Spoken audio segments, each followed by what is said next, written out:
온 무리가 예수를 만지려고 힘쓰니 이는 능력이 예수께로부터 나와서 모든 사람을 낫게 함이로라.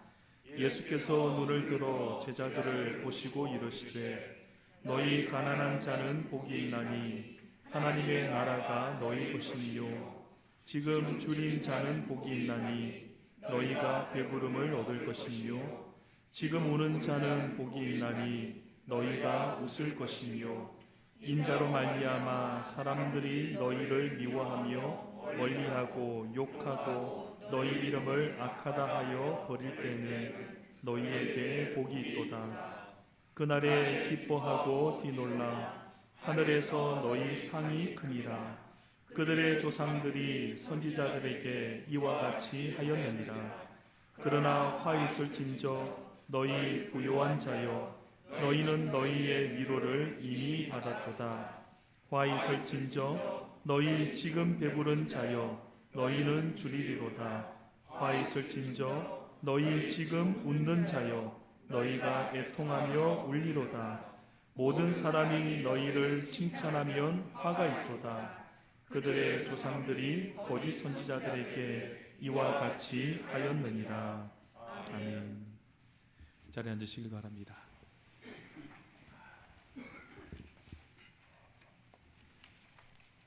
오늘 우리에게 허락된 교회력 본문은 구약 성경 예레미야 17장, 신약 성경 고린도전서 15장, 복음서 누가복음 6장, 그리고 시편 1편의 말씀입니다. 오늘은 누가복음 6장 말씀을 중심으로 하나님의 말씀을 나누도록 하겠습니다. 오늘 이 네 개의 본문이 공통적으로 말하고 있는 내용은 복에 관한 것입니다. 누구나 복을 좋아하죠. 복 받기를 싫어하는 사람은 아무도 없습니다. 특히 우리나라 사람들은 복을 너무나 좋아해서 숟가락에도 복을 새겨 넣죠. 신앙생활에서도 복은 참 중요합니다. 복을 받지 못한다면 신앙생활을 계속 유지하는 의미가 있을까 생각이 되죠. 제가 어릴 적부터 많이 들었던 말이 설교 시간에는 졸아도 되는데 목사님이 축도할 때는 정신을 바짝 차려서 기도를 받으라라는 것이었습니다. 그 정도로 복 받기를 사모하라는 것인데요. 이런 것을 기복신앙이다 그래서 나쁘게 볼 필요는 없을 것 같습니다. 누구나 복 받기를 사모하는 마음은 똑같기 때문이죠. 그런데 한 가지 생각해 보아야 할 점이 있습니다. 내가 받고 싶은 복의 내용이 뭐냐는 것입니다. 만약에 내가 받고 싶은 복하고 하나님이 주시는 복하고 다르다면 그건 문제가 되지 않겠습니까?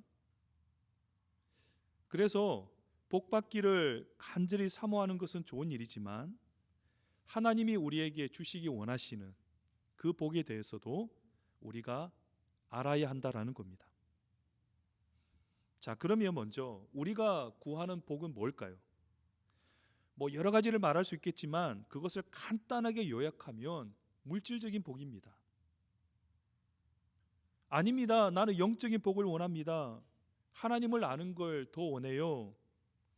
말은 그렇게 고상하게 하지만 속마음으로는 부자가 되고 싶습니다.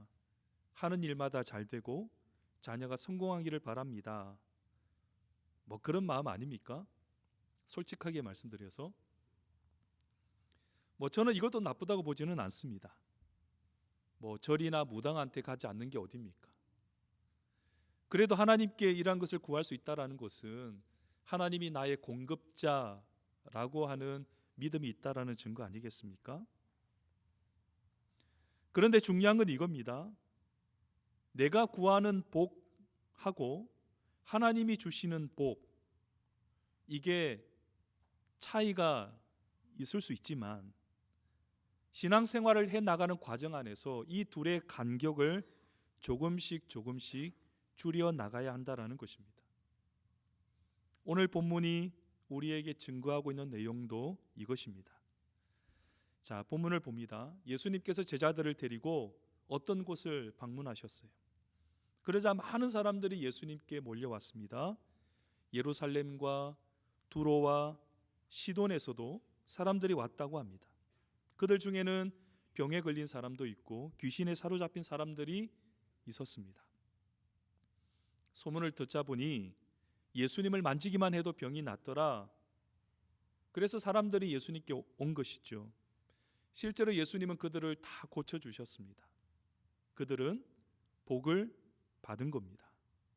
그토록 낫고 싶은 병이 나았기 때문에 복을 받았다라고 할 수 있겠죠. 그런데 20절에 가면 분위기가 살짝 달라집니다. 예수께서 눈을 들어, 좀 넘겨주십시오. 예수께서 눈을 들어 제자들을 보시고 이르시되, 예수님께서 비로소 말씀을 시작하십니다. 그런데 유의해서 보셔야 될 게 뭐냐면 누구에게 말씀하시는가입니다. 제자들을 보시고 이르시되, 예수님의 말씀이 제자들에게 한정되어 있습니다. 조금 전만 해도 모든 사람이 예수님께 나와왔습니다. 병든 사람들, 귀신 들린 사람들, 이방인들, 제한이 없었어요. 그러나 지금부터 전하시는 말씀은 모두에게 열리지 않고 제자들에게만 열렸다라는 사실입니다. 제자들은 예수님의 치유 사역을 도왔습니다. 병자들, 귀신 들린 사람들을 줄 세우고 그들이 낫고 난 후에도 세심하게 돌보았을 겁니다. 그리고 사람들이 다 돌아간 다음에는 예수님의 곁을 떠나지 않고 계속 머물렀습니다. 이것이 일반 사람들과 제자들의 차이점입니다. 일반 사람들은 자기에게 필요한 것을 채우면 떠나갑니다. 그것이 육체적인 문제든 영적인 문제든 해결받으면 떠납니다. 그러나 제자들은 그것과 상관없이 항상 예수님 곁에 있습니다. 예수님과 함께 먹고 자면서 삶을 공유하는 것이죠. 자, 병이 낫고 귀신이 나가는 것도 복이라고 할 수 있습니다. 그런데 예수님이 제자들만 따로 불러놓고 복에 대해서 말씀하셨는데, 여러분, 그게 진짜 하나님의 복 아니겠습니까? 이 말씀을 다시 보십시오.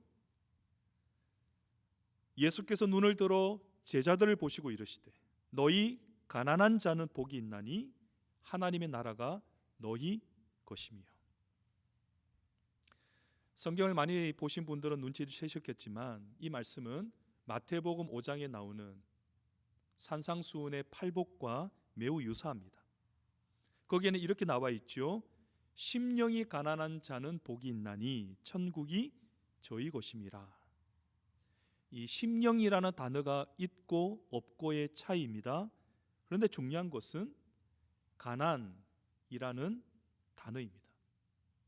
가난한 자가 복이 있다라는 것이죠. 그런데 우리는 이 말씀에 선뜻 동의하기가 어렵습니다. 가난한 게 어떻게 복이 될 수 있겠는가? 솔직히 가난하게 되는 것을 원하는 사람은 아무도 없습니다. 그렇지 않습니까? 가난하게 되고 싶으세요? 예수님 당시도 마찬가지였습니다. 그때는 로마가 세계를 지배하고 있었어요.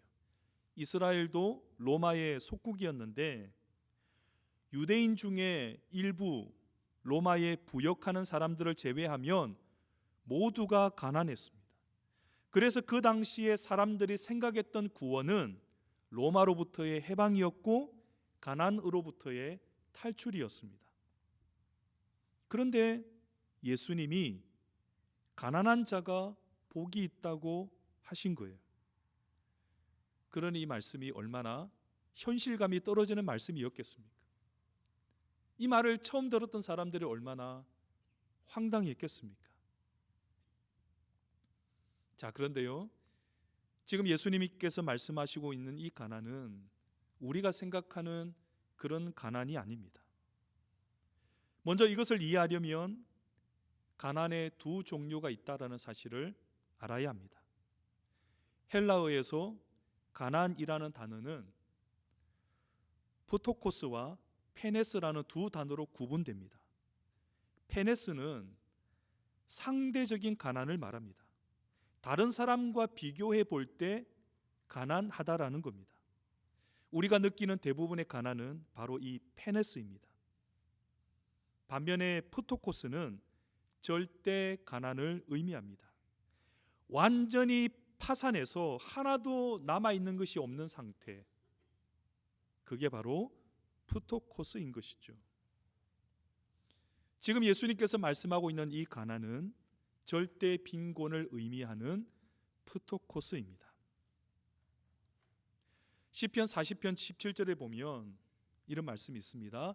나는 가난하고 궁핍하오나 주께서는 나를 생각하시오니 주는 나의 도움이시요 나를 건지시는 이시라. 나의 하나님이여 지체하지 마소서. 심령이 가난한 자는 어떤 사람입니까? 이 말씀에 나오는 것처럼 바로 하나님의 도움을 구하는 사람입니다. 하나님이 나를 도와주시지 않으면 나는 그 어디에서도 도움을 받을 수 없습니다.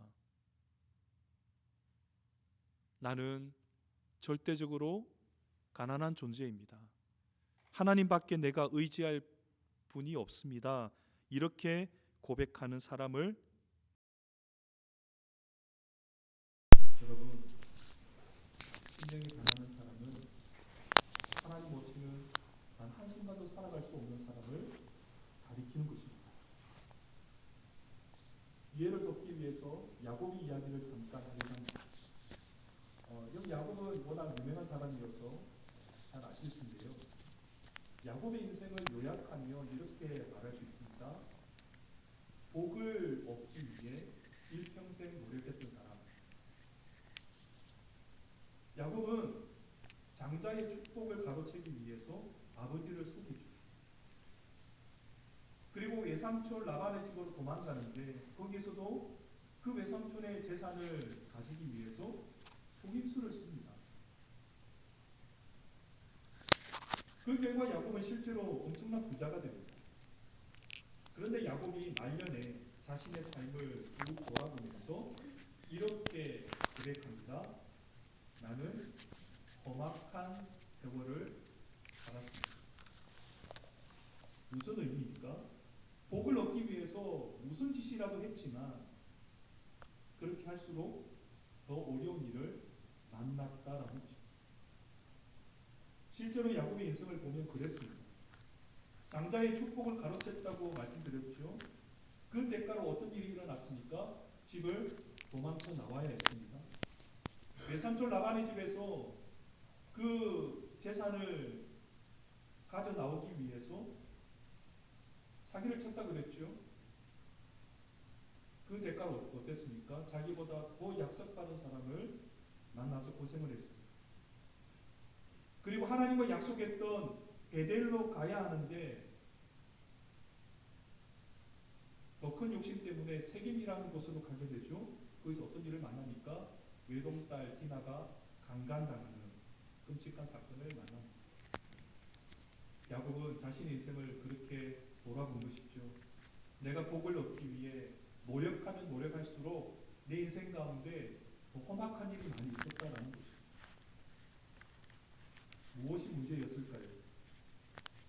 야곱이 추구했던 복의 내용이 잘못이었다라는 것입니다. 자, 이걸 야곱이 언제 깨달았냐면요. 야곱이 20년 만에 고향으로 돌아옵니다. 그때 제일 무서웠던 게 뭐냐면 형 에서를 어떻게 내가 만날 것인가 하는 거예요. 20년 전에 장자의 축복을 가로챘잖아요. 그러니까 이 에서가 복수심에 불타 있을 것이다. 나를 만나며 나를 죽이려고 할 것이다. 라고 하는 두려움이 있었던 거예요. 그래서 이제 야복강이라고 하는 강을 건너야 되는데 이 강만 건너면 이제 에서를 금방 만날 수 있는 거예요. 근데 그 강을 건널 자신이 없는 겁니다. 그래서 자신의 처자식들과 재산을 먼저 보냅니다. 굉장히 비겁한 행동이죠. 그걸 먼저 보내놓고 에서의 마음이 조금 누그러지면 그때 만나겠다라는 거예요. 자기는 야복강을 건너지 않고 그 강가에서 하룻밤을 지냅니다. 그날 밤에 하나님이 찾아오셨어요. 하나님과 밤새도록 씨름합니다. 야곱이 야복강에 머물렀던 이유는 여차하면 북쪽으로 도망가기 위해서예요.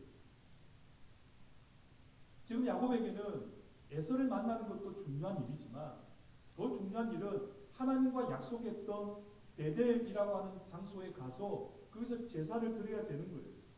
그러나 야곱은 에서를 만날 용기가 없었기 때문에 그 땅을 갈 수가 없는 거예요. 자기가 불리해지면 언제든 북쪽으로 도망갈 준비를 하고 있었어요. 바로 그 점에서 하나님과 충돌했던 거예요. 왜 너는 나와 했던 약속을 어기려고 하는가? 야곱은 끝까지 고집을 꺾지 않습니다. 야복강을 건너려고 하지 않아요. 그래서 결국 어떻게 됐습니까? 하나님께서 그의 허벅지 관절을 치셨습니다. 야곱은 유목민이 생명처럼 중요하게 여기는 게 바로 다리입니다. 계속해서 이동해야 하기 때문에 다리가 튼튼하지 않으면 생존할 수가 없죠. 야곱은 평소에도 그렇게 생각했습니다. 이 두 다리만 있으면 나는 뭐든지 할 수 있어.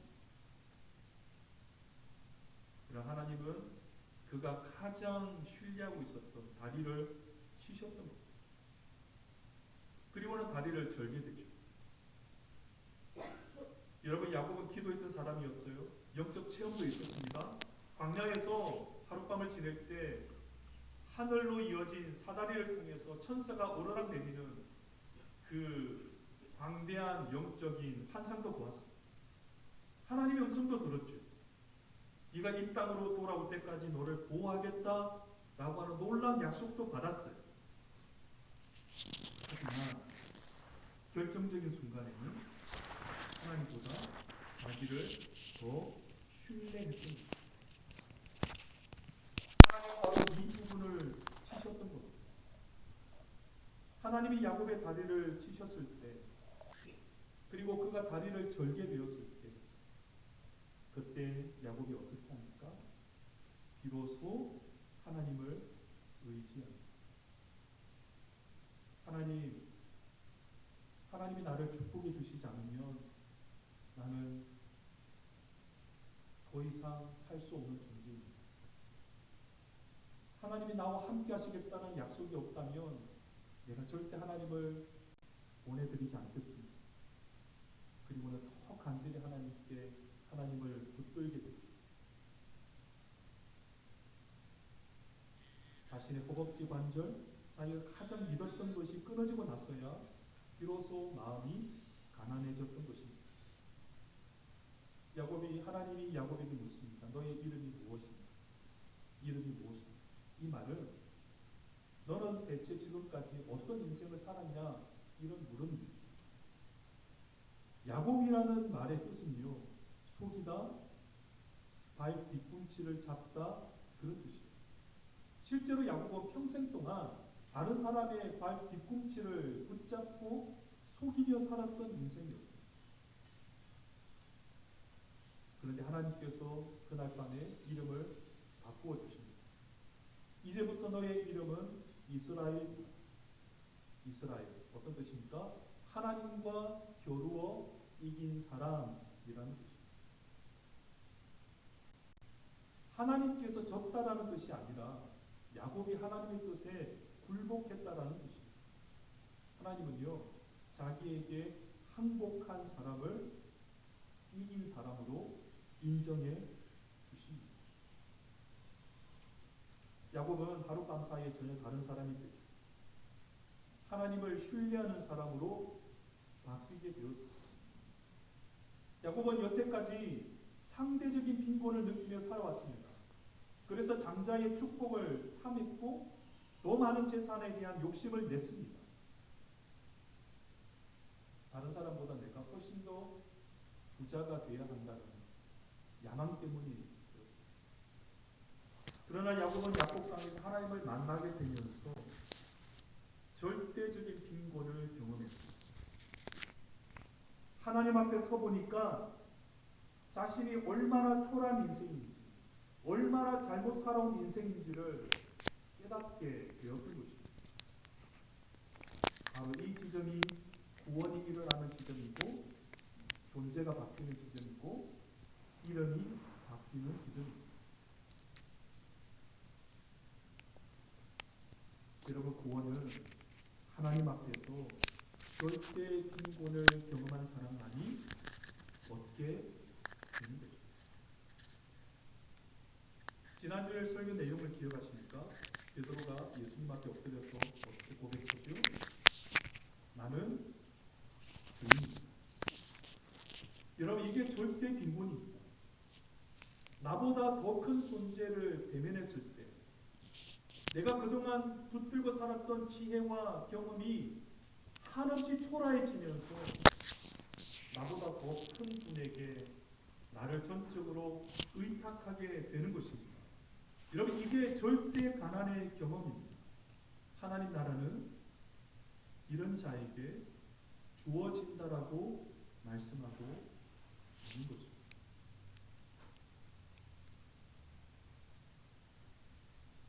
말씀 하나 더 보겠습니다. 시편 132절에서 본문 말씀입니다. 이 말씀을 보면 젖된 아기가 고요하고 평안하다 이렇게 말하고 있죠. 여러분, 아기가 젖을 과정을 이렇게 지켜보면 마치 전쟁터 같아요. 여성분들은 경험하셨을 거예요. 젖대는 게 그렇게 힘들다고 그러죠. 아기는 밥줄을 놓지 않으려고 필사적으로 울어 제끼게. 그걸 보는 엄마의 마음은 너무나도 아픕니다. 그러나 이 젖을 떼야만이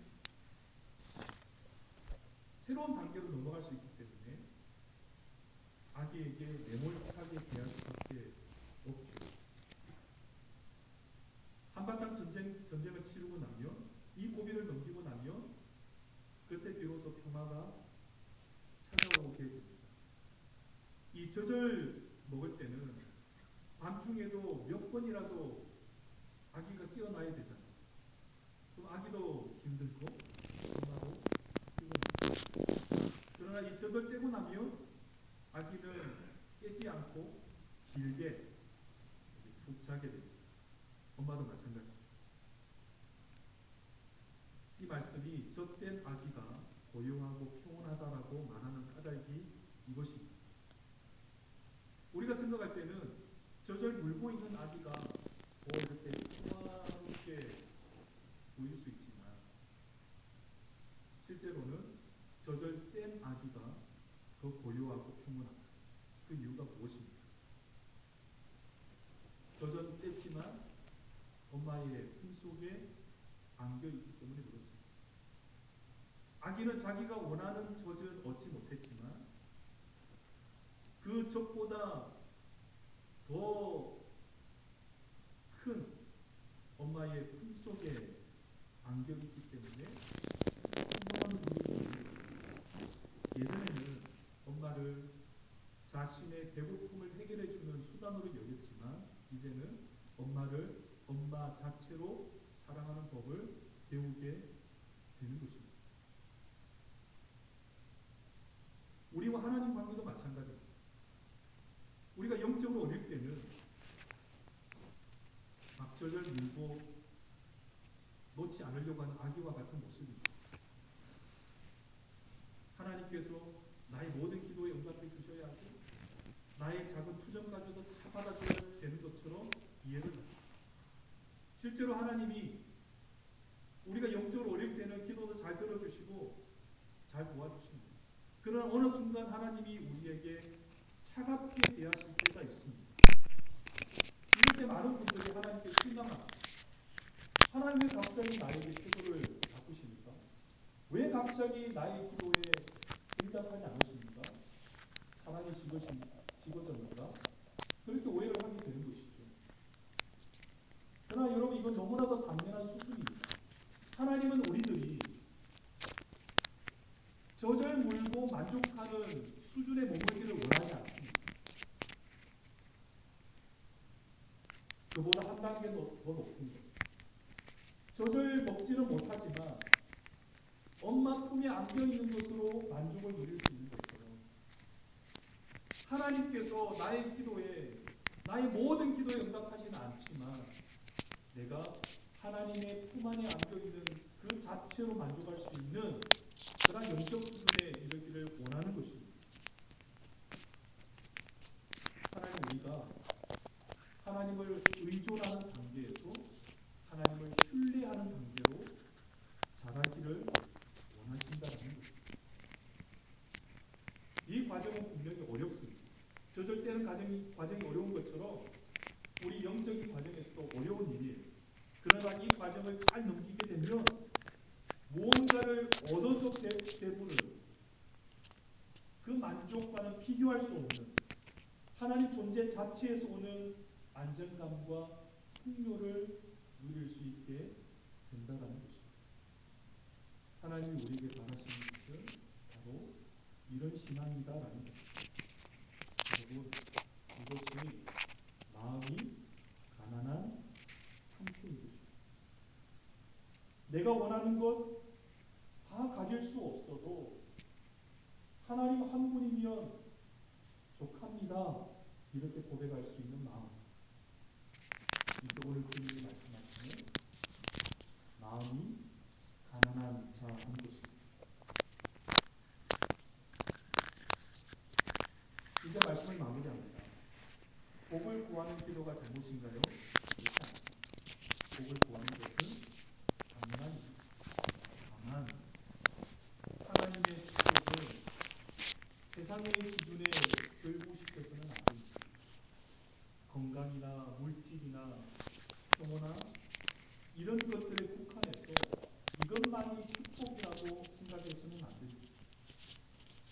좋다라는 기준을 하나님께 맡겨야 합니다. 이 좋다라는 기준에 있어서 하나님의 입장과 우리 입장이 다를 수 있습니다. 왜 그럴까요? 하나님은 우리 인생 전체를 보시고 꼭 필요한 것을 우리에게 주시기 때문에 그렇습니다. 그래서 하나님이 나에게 어떤 것을 허락하시더라도 그것은 나를 위한 것이라는 믿음을 가져야 합니다. 이런 믿음이 있다면 어떤 것을 구하셔도 상관없습니다.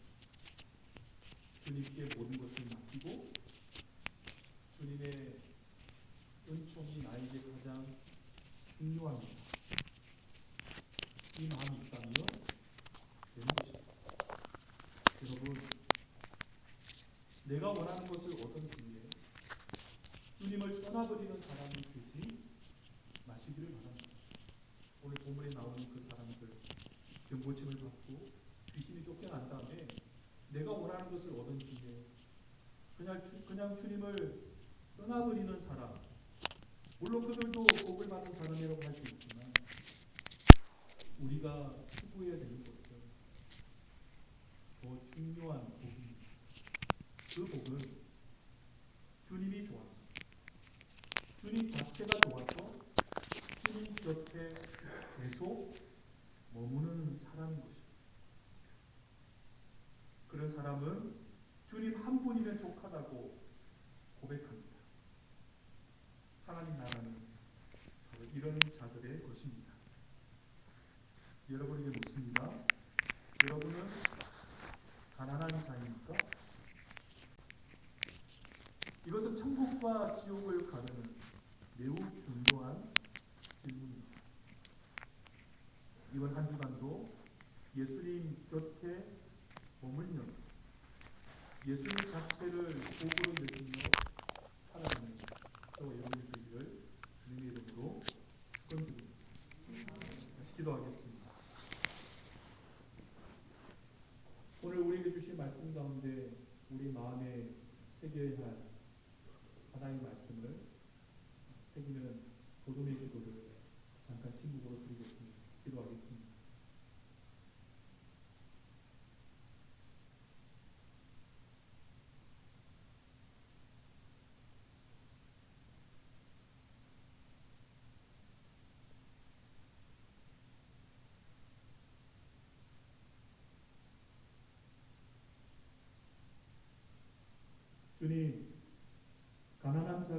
복되다라는 이 역설적인 진리를 우리의 마음에 새깁니다. 이 땅을 살아가는 동안 내가 원하는 것 다 얻지 못해도 주님 만난 것, 주님 내 마음에 살아계신 것, 이것을 가장 큰 복으로 여기며 살아갈 수 있도록 도와주시옵소서. 그래서 하나님 나라의 주인공으로 마지막 순간까지 살아갈 수 있도록 주님 도와주시옵소서. 감사드리며 예수님의 이름으로 기도하옵나이다. 말씀을 생각하시면서 함께 찬송하겠습니다. 429장입니다.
나를 만나서 복 받은 게 아니라 주님 만나서 복을 받으신 겁니다. 믿으십니까? 이해하시면 안 됩니다. 네, 교회 소식을 전하겠습니다. 아까도 말씀드린 것처럼 오늘 감기 때문에 많은 분들이 이 자리에 참여를 하지 못했습니다. 정말 요즘 감기가 기승을 부리고 있는데 모두 건강하시기를 축복합니다. 온라인으로 예배 드리시는 분들에게도 하나님께서 은혜 베풀어 주시기를 바랍니다. 우리 김은희 집사님, 이혜주 권사님 한국 방문을 마치고 건강하게 돌아오셔서 감사드립니다. 그리고 초보에는 나오지 않았는데요. 권미숙 자매님 오늘 감기 때문에 나오지 못했는데 이번 주 중에 한국 방문 예정되어 있습니다. 그리고 박순근 집사님 토론토 출장을 가시는데 주일에 다음 주일 못 나오신 여기 출장이 많으신데요. 모든 여정에 하나님께서 함께 해주시기를 기도 부탁드립니다. 우리 황예동 집사님은 병 때문에 고생을 하고 계시는데요. 계속 병원에서 치유받고 있습니다.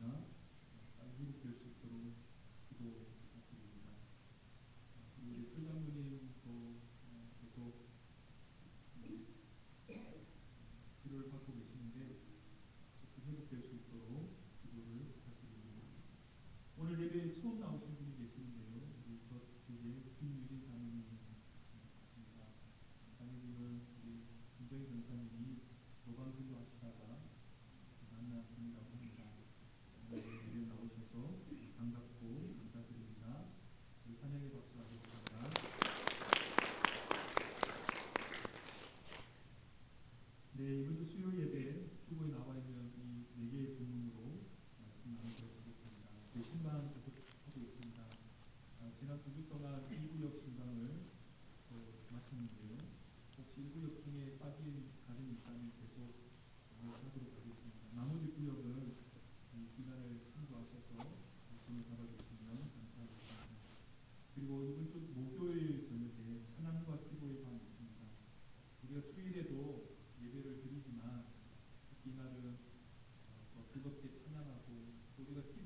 참여를 부탁드립니다.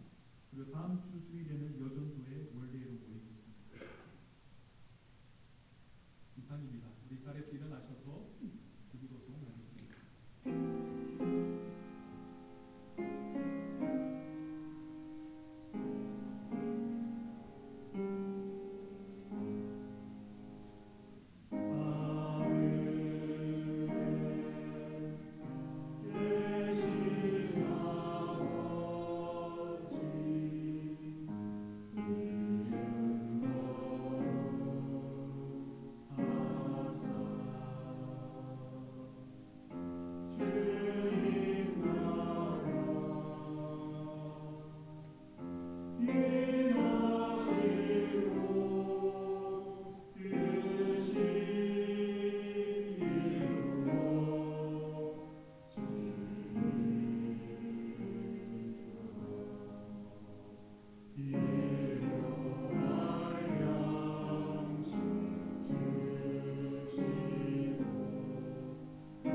하나님 아버지 주님의 은혜를 감사하여 이 예물을 올려드립니다.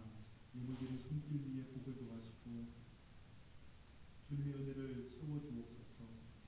예물이 주님의 나라와 영광을 위해 아름답게 쓰여지게 하여 주옵소서. 오늘 이 자리에 함께하지 못한 많은 분들, 출가하신 분들, 또 질병으로 인해 고생하시는 분들 가운데 하나님의 은총을 더하여 주시옵소서. 주 예수 그리스도의 은혜와 하나님 아버지의 지극하신 사랑하심과 성령님의 감화 감동 충만하심과 교통하심이 마음이 가난한 자가 되어 주님과 항상 함께 동행하기 원하는 사랑하는 주의 백성들 머리